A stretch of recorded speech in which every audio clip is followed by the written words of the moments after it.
Olá, minhas amigas e meus amigos. Chegou a hora do nosso encontro neste domingo, 17 de setembro. No 17 de setembro, em 1683, na Holanda, se anunciou a descoberta pela primeira vez na humanidade de bactérias. Nossas inimigas, né? Talvez algumas amigas, né? Mas em geral inimigas.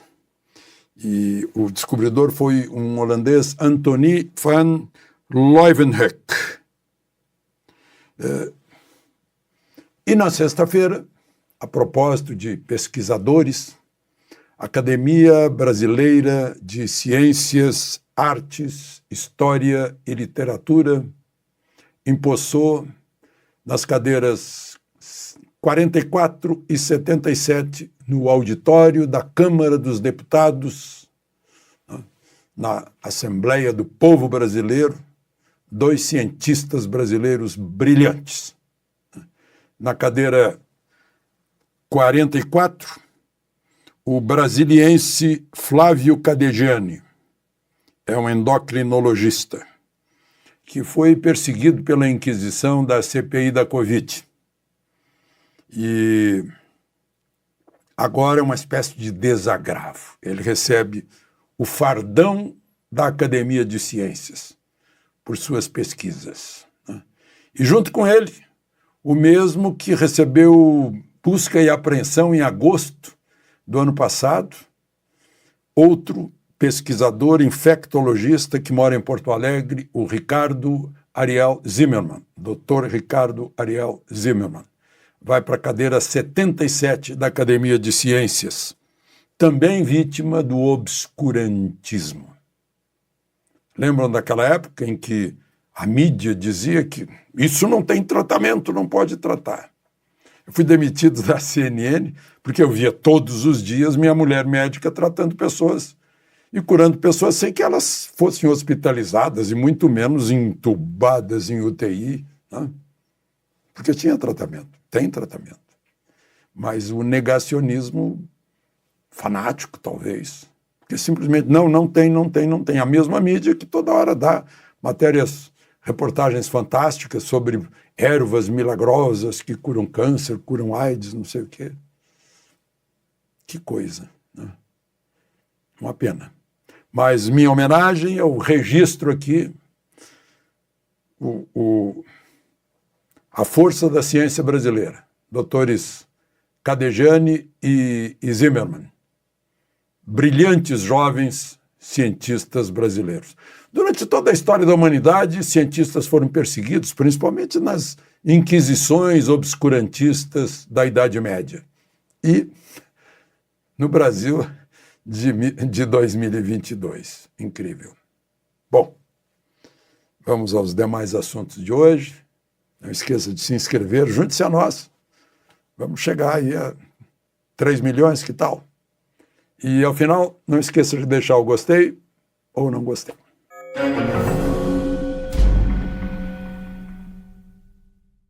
Bom, eu queria comunicar a vocês que eu compartilhei com vocês a história, né, da AGU e tal.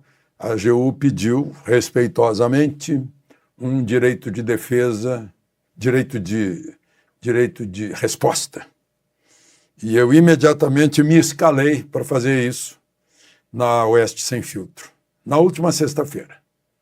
Fazia uma semana que eu havia dito, né, havia manifestado a necessidade de uma investigação sobre as barragens e as cheias, né, inspirado pela união dos prefeitos da região que chegaram a entrar, né, no Ministério Público Federal com pedido de investigação, né? Era isso que eu pedi. Mas pegou, né? E pediram direito de resposta, e eu acho que esse direito de resposta é sagrado. Eu, durante toda a minha vida de jornalista, mais de 50 anos, eu vi o direito de resposta ser espezinhado, diminuído. Porque o direito de resposta tem que ser do mesmo tamanho, com a mesma ênfase que a informação dada antes e que ensejou a resposta. Aliás, está no artigo 5º da Constituição, cláusula pétrea, primeiro o inciso 4º, que diz que é livre a manifestação do pensamento, vedado o anonimato, óbvio.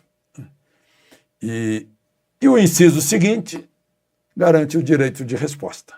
Os dois estão juntos. Um e outro são interdependentes. São os mesmos direitos. O direito de quem se acha atingido de fazer com que a resposta seja dada no mesmo veículo, né? No mesmo programa. Direito sagrado. Direito sagrado, eu enfatizo aqui. Faz parte do Estado democrático de direito, assim como faz parte do Estado democrático de direito a liberdade de expressão, o direito de ir e vir, o direito de reunião sem armas, né? O sigilo da correspondência, o sigilo telefônico, né? O juiz imparcial. O juiz não pode ser nem promotor nem defensor. O juiz não pode ser acusador nem defensor. O juiz é imparcial. E o Ministério Público tem a iniciativa do processo penal. Isso é Estado democrático de direito. Todos esses princípios que aí estão, né, que quem defende a democracia, quem zela pela democracia, obedece à Constituição e às leis. É muito simples defender a democracia, basta obedecer, seguir fielmente a Constituição. Não é? Bom, e aí veio a história, né? Estavam discutindo. O crime de fake news. Bom, isso não existe. Também está lá no artigo 5º que só existe um crime se houver uma lei anterior que descreva esse crime e aplique a ele uma pena. Não? Existe, sim, está lá no Código Penal, os crimes contra a honra, crime de calúnia, injúria e difamação. Quem atribui um crime a alguém e é mentira, isso é calúnia. Né? Quem injuria alguém, isso é injúria. Quem difama alguém é difamação. Agora, como vocês viram, só se refere a pessoas. Um Estado não pode alegar que foi difamado, ou injuriado, ou caluniado. Nem mesmo uma instituição do Estado. Isso é do direito. Né?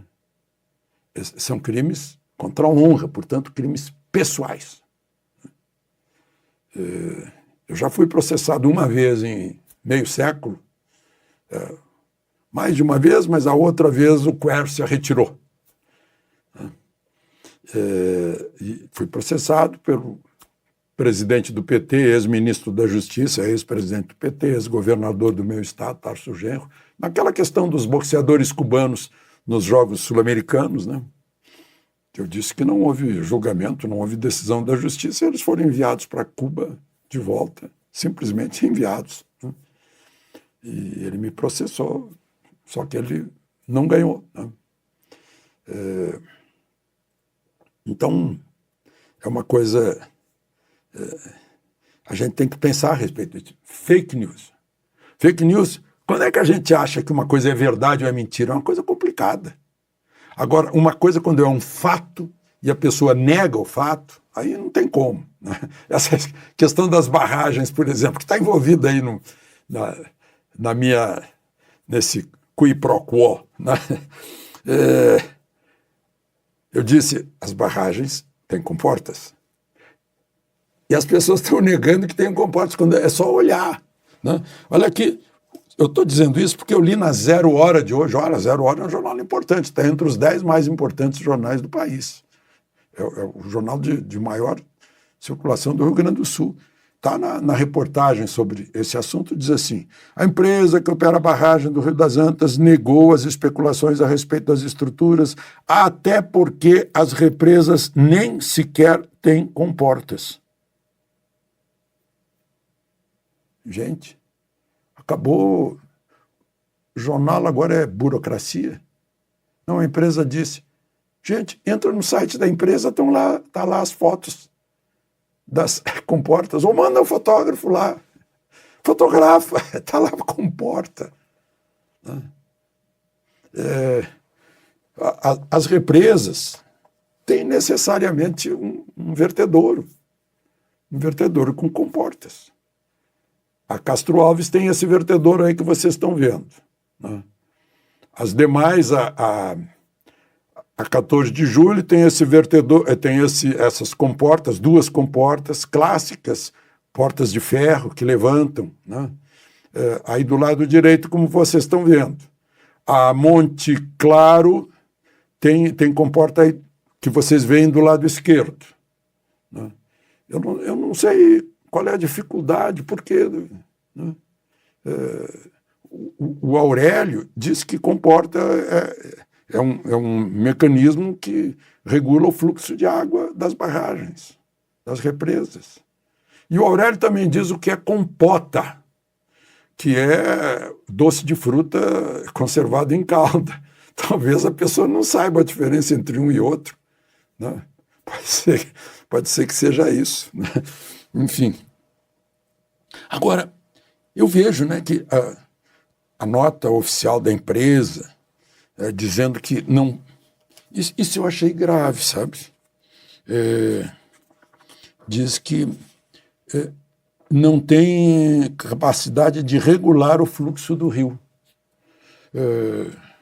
Não que seja alguma coisa contra a empresa, não. É que não pensaram nisso antes. Fazem 3 barragens exclusivamente para ser hidrelétrica, que não tem a capacidade de evitar ou de mitigar, de suavizar cheias no Vale das Antas, que é uma região montanhosa. É quase rio de montanha, em que há uma descida muito rápida das águas. E fizeram 3 barragens sem essa capacidade de regular o fluxo, que seria fundamental, mas, enfim, só fica aqui o registro, né, já que o assunto foi tão discutido na Assembleia Gaúcha, lá nos primeiros anos deste século. Né? Bom, gente, vamos em frente. Viva o direito de resposta. Né? O presidente Lula está em Nova York, mas antes passou por Havana. Estava lá na reunião do G67, o grupo de 77, só que são 134 países. Eu fico pensando, né?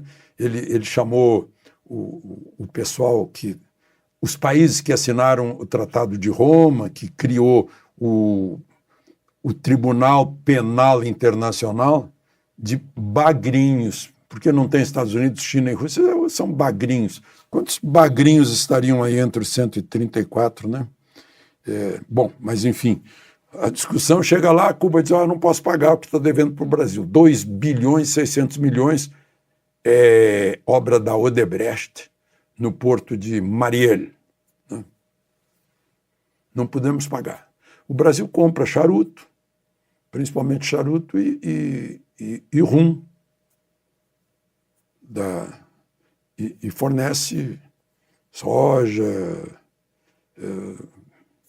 Eu acho que o Brasil tem um fluxo maior de exportação para Cuba, que inclusive aumentou o ano passado. Aumentou 60% o ano passado, o comércio bilateral com Cuba.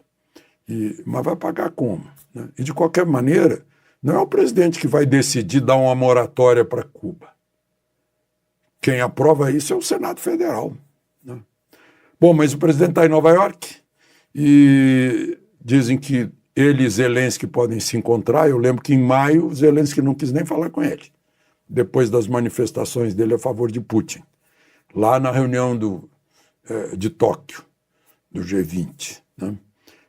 Vamos ver se vai haver um encontro entre eles, e quarta-feira está marcado um encontro com Biden. Eu fico estranho, né? Como é que Biden vai encarar um presidente que, recém em Cuba, disse que Estados Unidos é que é culpado pela situação econômica de Cuba por causa do embargo. Aliás, Lula aproveitou e, fora da agenda, foi visitar o Raul Castro, o irmão do Fidel e companheiro do Fidel desde Sierra Maestra. Né? E a gente vê que nessa reunião também Fizeram declarações o Ortega e o Maduro dizendo que estamos juntos contra a hegemonia americana. Pois é. Os Estados Unidos, por sua vez, estão sendo mais práticos ainda do que são e estão aumentando as relações econômicas com os dois vizinhos, porque fica mais fácil, fica mais perto, e diminuindo as relações com a China. Canadá e México estão se beneficiando muito com isso. Bom, deixa eu ver se tem mais alguma coisa aqui. É tanto assunto num domingo, não tem mais nada, não.